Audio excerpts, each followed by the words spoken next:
What is good, everyone, and welcome back to a brand new video. Today I'll be doing a Q&A talking about everything from last season and just whatever you guys ask me, I'm going to answer. The first question is from Pizza. He said, why didn't you and Clayster team together last season? And I don't think anyone or Clay or I have said this, or this is like public knowledge, but Clayster and I actually were talking a lot last off season, and we were potentially going to join Rocker as the AR duo. Rocker, I believe they told us at the time they were going to try to get Slasher and Priesta, because they were both coming off some pretty good years. Slash was on FaZe, Priesta was on New York. He won like 3 events and everything, but they ended up going to Boston. So I thought Clay and I were gonna go to Rocker together. Behind the scenes at Rocker, something happened and they ended up picking up Awakening and Accuracy. But yeah, that was probably Clayster and I's last chance at teaming together. That would have been interesting if we did have a reunion on Rocker, but it never, it never came to be. This question is from Records. He said, what's one opportunity in your career that you passed up on but you wish you hadn't? So this was this was in the off season from Vanguard into Modern Warfare 2. I played pretty well in Vanguard, so I was talking to a couple teams. I was talking to Rocker, of course. I think like Boston, New York, LAG, and I'm always like, dang, maybe I should have took that New York offer and like talked to them a little bit more and see what could happen, because they had an insane MW2 season. Hydra was frying. They were all frying. Kismet was very good at that game. Skies, Priest were all good. I don't know who I would have been in for on the roster, whether it would have been Skies or Priesta. I kind of forgot how the roster mania shook out, but I was definitely having a couple conversations with Paco and with New York, and that's always one thing I look back, I'm like, honestly, probably would have been the best decision to join New York, and who knows what would happen. Maybe we would have won 3 events and I would have had another ring, but roster mania is always crazy. All right, this question is from Simply. He said, can you go a little in depth as to why your team struggles so much after dropping Purge? How impactful was Purge for us at the time? So we released Purge after Major 2, I will believe, like a week before Major 3 qualifiers started, and we had a pretty tough schedule coming up for Major 3 qualifiers. But with Purge, he brought great comms to our team. He started running an SMG, because after stage 1 he ran AR. He wasn't doing the best with it, and we thought he played the SMG role a lot. It was more natural to him because he's very smart. He's a playmaker. He's gonna make the right play like 90% of the time. Like, he's gonna take the long route. He's gonna block spawns. He's gonna set the team up really well, get some good crossfires, get a good like 3-2-1 double chow. Like, he's a very like smart person, and he plays the game fundamentally well. So that helped us a ton. And then I think after we made the change and we got ASUM, everything would just fell off. The game just felt terrible. There was no chemistry anymore amongst the team. Like, in game, like the comms were just chaotic. It was just, everything was a mess. So honestly, we just didn't mesh that well. I think everyone wasn't comfortable. I don't think anyone on our team ever did really good. If you look at the stats from the matches in stage 3, like, we were 0-12 in map count with ASUM. I think everyone's stats were just terrible because we weren't getting kills, we weren't getting kill time, we weren't getting damage, we weren't winning a map. So like, everyone's stats are gonna be terrible. But I just think the chemistry was so off that it just didn't work. But we ended up getting Johnny though, and I think Johnny was probably that roster with myself, Geo, Johnny, and Nero was like our best Vegas roster, and I wish we had more time with that roster. But in the middle of the season, roster mania, you don't really have the most time all the time, so you need to make the most of what you can with the team, and we tried to. It just wasn't enough to close out. But I feel like if we did have Johnny for a longer period of time, we would have for sure been in champs if we had him for at least an extra stage. And this is a question from Coastal. This is actually a good one. He said, is it hard to let your teammates go, or is it strictly business? Also, how are the combos between teammates when one is underperforming and is likely to get dropped? I like this question because like, this is one of those areas in COD that you don't really talk about, because yes, it is a business, but you do build close relationships with these people. You're spending 10 hours a day together trying to improve, watch VOD, and there's some teammates you have where you don't like, and there's some teammates you have where you do like. Like, when I was teaming with Accuracy and we released him in Cold War, he's one of my best friends, so that's obviously tough to like drop your best friend, but that's just how it goes. If people aren't happy with what's going on around the team, and if the team's not finding success, people are going to want to change. Of course, before that, you like do everything you can to avoid a change, because no one wants change. A change resets everything, and even if you don't know if it's gonna work out, some changes do, some don't. So like, you're gonna watch VOD extra, you're gonna talk even after scrims or before scrims, just like figure out how everyone can get on the same page. You have a ton of team talks of figuring out what people need to do, not just in game but out of game, how they need to bring to put their best step forward and practice every single day. So like, it does suck when you have to make these changes, but when you've been doing it for a while, I feel like it does get easier. Just like knowing how it's gonna feel, because it's a terrible feeling. And when you make a change, if you don't do good right away, people are like, what the fuck, why would you do this, this is insane. You could see it with our team this past season. After stage one, major one, we didn't do good, but we dropped Standy and then put Perch with sub and pick up Geo, and everyone's like, why would they do that? But then we went 5-2 in the qualifiers, and everyone was like, oh my god, Vegas is frying, we love Purge, we love the team now. And then after stage 2, that's when we released Purge and picked up ASIM. We went 0-12 or 0-13 map count, whatever it was in those 4 series, and everyone was like, we want Purge, we want, like, that just goes to show how fast things can change from when you're doing really well and then when things go a little bit bad, and how fast people and community and opinions can change. So it all really, there's no good or bad roster changes until the game actually starts. Once the game actually starts, that will prove it if it's good or bad. And yeah, but it is tough to, of course, have to tell people that they're released, because this might end their career. They might never be able to play professionally again, and you don't know how it's going to affect some people. So I'm really happy to see like Evan or Purge, for example, go in challenges and play really, really well, and then just build himself up, because he's definitely going to be back in the league one day. Argushin with a good question. What's my personal worst loss in the MLG days, the CWL days, and then the CDL days? So my MLG days, I guess my most memorable loss is when I tried to wallbang the fence in Warhawk S&D, and that became, you know, the worst choke in Call of Duty history. So that's probably the worst loss in the MLG days. Go now, go now, go now, go now. Don't risk that. You can't wallbang it. You can't wallbang it. What are you doing? Attach! Are you a attach? You dumbass? couldn't try. What the fuck did you just attach? I fucking hate you, dude, so much. Everyone was making fun of me for that, and still to this day, it's a great meme in the COD community. In CWL, I know my worst loss in CWL. Black Ops 4 champ. We were playing EG versus United. We were up 2-1 in the series. We are up 244 to like 180 or 160, no, like 180 something on map 4. And if we get 6 points, we close out the series. We're top 6 at COD champs. We play units for top 3. Yeah, we didn't get the 6 points, unfortunately. I'm just like, bro, we literally were right there, closing the series out, minimum getting top 3 at COD champs. Yeah, that happened. And then the crazy part is United and LAT would have had to play each other for top 6, I believe, at COD champs. So one at United or 100T at the time would have got top 8. Who knows how the tournament plays out after that. I think my biggest loss in the CDL has to be in MW2 when we played FaZe at Boston at Major 2, because we beat New York winners round 1 after they just won Major 1. Beat 3-0'd Optic round 2, so we're top 3. We're up 5-3 in the S&D game 5 versus FaZe, and then we lose 3 rounds straight.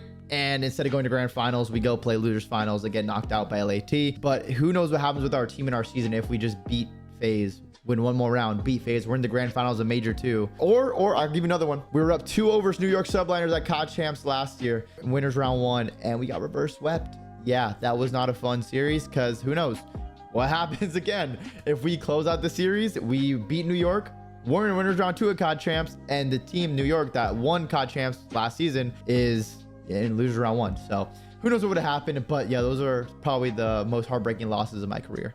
Breaks asks, will Black Ops 6 be the best game of all time? And you know, I'm always gonna tell you guys the truth. Whenever I see the trailer, play a game or anything, I always tell you guys how I'm feeling and like an honest opinion as well. So as you guys know, Black Ops 6 will be the greatest Call of Duty of all time. Not only the greatest Call of Duty, the greatest video game that's ever been created. The multiplayer, the zombies, the campaign, the war zone, everything is going to be incredible. It's going to be by far the best video game that ever gets released in human history. Stop the cap. Stop the cap right now. Cardmaster asks, what's my biggest concern I have with retiring? I mean, I think this is just a scary thing for everyone that every single person is going to face in life. They're going to work a job, they're going to do something, and then they're going to have to retire one day, and they don't know what's next. So it's definitely scary to think about, because I've been playing Call of Duty since I was 10 years old. I'm 27 now. Oh my God, I'm old. And I've been playing Call of Duty, probably if you average it out, probably 8 to 10 hours a day for 17 years. So I don't even want to do the math. And it's probably insane how many hours I've played just Call of Duty for. The thing is like, what am I going to do after that? I don't know if I'll ever be as passionate about something as I am about Call of Duty, especially playing from such a young age to now. Like, I don't know if anything will like give me that same feeling of walking on stage and competing and playing well and winning and the highs and lows that come with it. Like, it's just gonna be really hard. But luckily, I've had an amazing career with amazing people, met so many amazing people, and traveled to a lot of cool places. So when the time does come, it's gonna be very sad. But I just want to go out on my own terms. I don't want the game to retire me. I want to do well, and then once I'm done with it, be done with it, not just get smoked and then be forced to retire. So that's my goal. But yeah, it definitely is very scary and stepping into the unknown. Will I do content? Will I become a caster? Will I coach a team? I don't know. We're just gonna have to wait and see. The COD Casuals asked, in what way has competing gone easier over the past 5-10 years? And what way has it gone harder? So how competing has gone easier, I would say you just play less. This season there's 7 matches for qualifiers. You go to the tournament. Let's say you get started and you lose first game. That means you only played 8 total matches. And so you just don't play COD as much, which means that these matches mean more compared to back in the day where we were playing COD. We were playing 4 matches a day at a tournament. You'd have pool play, then you'd have bracket play after that, then you'd have championship. Like, there was just so much COD to be played. If you win a tournament now, I think you play your top 6, your top 3, your top 2. So you play 4 matches at a tournament if you go through winners bracket and win the whole thing, which is insane to think about. That's easier now. You just play less COD. But what's harder now is people are paid a lot more to play. It's not just playing for fun and passion anymore like it was back in the day. No one watched VOD back in the day.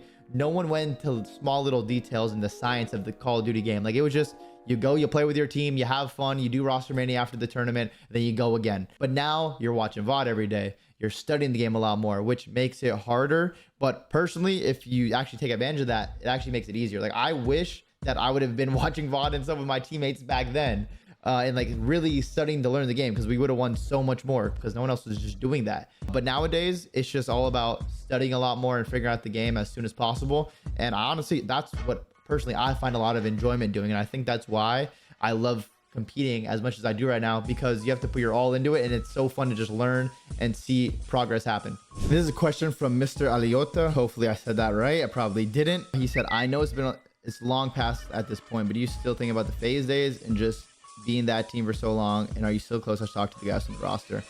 Oh yeah, for sure. I mean, I still talk to Tommy pretty often. We're on stream hanging out. Clay, I see at events, still text. Ian still texts sometimes, even though Enable's sleep schedule is absolutely insane.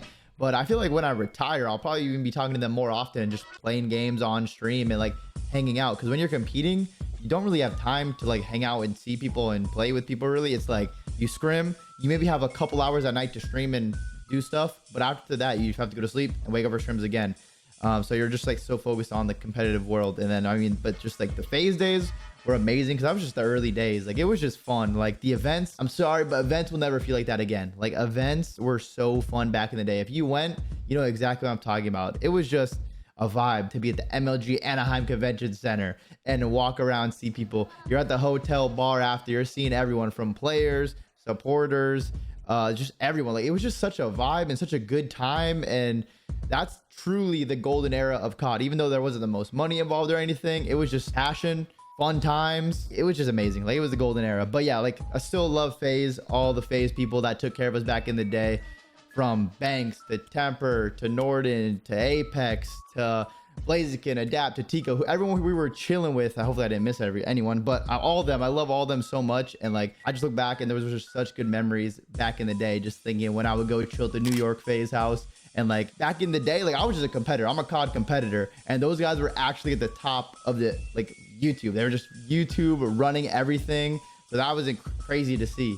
Yeah, it's great memories to have. Samurai asked, what's your favorite activity to do in the off season, or your favorite place to visit? Ooh, I do love my vacations. I do like to travel a lot. Traveling is one of the best things in the world. If you haven't traveled before, highly recommend you save up and you do it, whether it's going to a different country, a different state, trying different foods, seeing different cultures, meeting like different people. Like, it's just, traveling is one of the best things. And I'm so grateful for Call of Duty that I could, you know, travel so much when I was younger and experience those things, because traveling is truly one of the best things in the world. It's probably my favorite thing to do. I also love that I can be on a consistent gym schedule in the off season too, a little bit better than during the season. But my favorite place to travel, I like just to go new places. Like last off season, I went to Italy, went to Lake Como, Rome, and then also we went to Greece.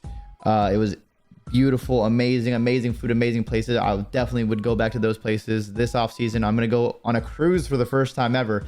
I've never been on a cruise before. You know, watching Sweet Life on Deck and all those shows when you're younger, growing up, you see what cruises are like. So I'm really gonna see what a cruise is like, and I'm excited to like see. I feel like my inner kid is just like, I never got to go on a cruise when I was younger, and every kid dreams of doing that. So now it's gonna be like, all right, let's see what it's like. So I'm excited for that. And also I'm going to South America too. It's gonna be really fun. But yeah, love traveling. It's traveling. Highly recommend it. It's the best thing you could do. It's so worth all the money to do it. Albini asked, who's on my COD Mount Rushmore? And it's kind of tough because I think it's a different answer if you talk just competitive and if you talk Call of Duty in general. So I'm gonna kind of combine both in a sense. I mean, Nadeshot, you have to put Nadeshot there. You also have to put Scump there, because Nadeshot started like he blew up on YouTube first with the streams and content and everything. And I mean, Nadeshot's just Nadeshot. You know why he's on the Rushmore. That's how Nadeshot and Scum probably got 97% of people that are interested in COD. They were the first people they watched. And then Scump, I mean, same thing with Nate. He was right there with them. He blew up on content, but he just competed longer, and he's one of the greatest Call of Duty players of all time. So Nadeshot, Scump, I feel like you have to have Aches there. Like, Aches is, I don't know if I'm using the word right, the most polarizing figure. I feel like that's a good word, but like, he's just one of the funniest, one of the most annoying to certain fan bases. Like, you can't not, well, Aches will say stuff that will piss you off, but you're gonna keep watching. He's hilarious. He's gonna roast you and your team or your favorite team, and it's gonna piss you off, but you still go back and watch. But people don't remember if they didn't watch back in the day. Like, he was probably from what, Black Ops 1 till like Ghost. He was always a top 5 player in the game, pretty much. Led the most successful dynasty of all time in Call of Duty. So you gotta have Aches up there. I mean, he pushed Nadeshot back in the day. Like, Aches has just been doing this for so long. You gotta show respect to Patty P, the Slayer. And then my last one, this is tough. There's so many good options. Like, there's Karma, Formal, the Crim, but I think you gotta go Crim6. He's the winningest player of all time.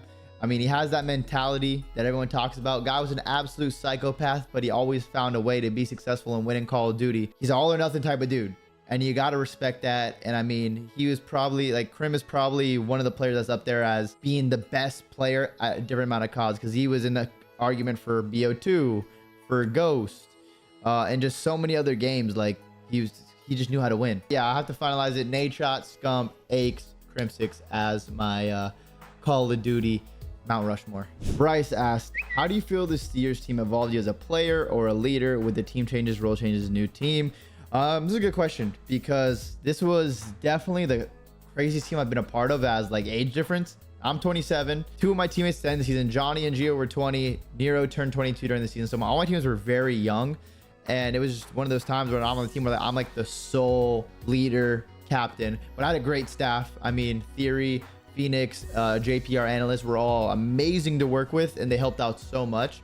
So I can't take all the credit and say that I was the one that just controlled everything. They helped me a ton. To play with such younger players, I think it's just trying to figure out the best ways to get through to people, because everyone's different. So some people might like if you yell at them and tell them to do stuff. That's how they might learn.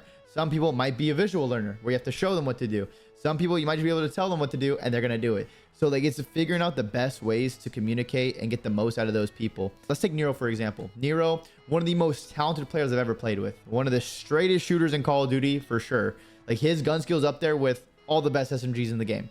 But people were always giving him flack, saying that he wasn't consistent, because the past couple of years he'd have games where he just completely took over, won you the map, but then next game he wouldn't do so well. So I think working with Nero for this season, I think the whole community, and we saw it, like the progress he made of being consistently doing really well. And I think he's getting the gas he deserves. So it's great to see stuff like that happen. For example, for Gio, when he first got on the team, super quiet, barely talked. We'd be watching VOD. I'd be like, yo, Gio, do this, blah, blah, blah. He wouldn't say anything for 15 minutes. And then I'd be like, you here? And then he eventually would say, yeah. But after, like, as we like got more comfortable together as a team, it was just easier to communicate and learn and like watch these players grow inside the game and outside the game as people. As you get older, that's kind of the goal too, to not only set them up for a successful career, but make sure you're giving them tips and the keys to have a successful life. And make sure they're making good decisions, you know, not staying up till 4 a.m. watching TikTok, eating hot Cheetos, watching shows, like actually getting good rest and then waking up, eating good food, getting, working out a little bit or like go for a walk, get some sunlight, and then scrim. Don't show up to scrims 5 minutes late because you just got out of bed. That was the biggest thing with our team, and we saw a lot of progress this season. And I think everyone, whether we're together or not, hopefully will have a successful career, and they know that they got better as a person inside and outside of the game as well.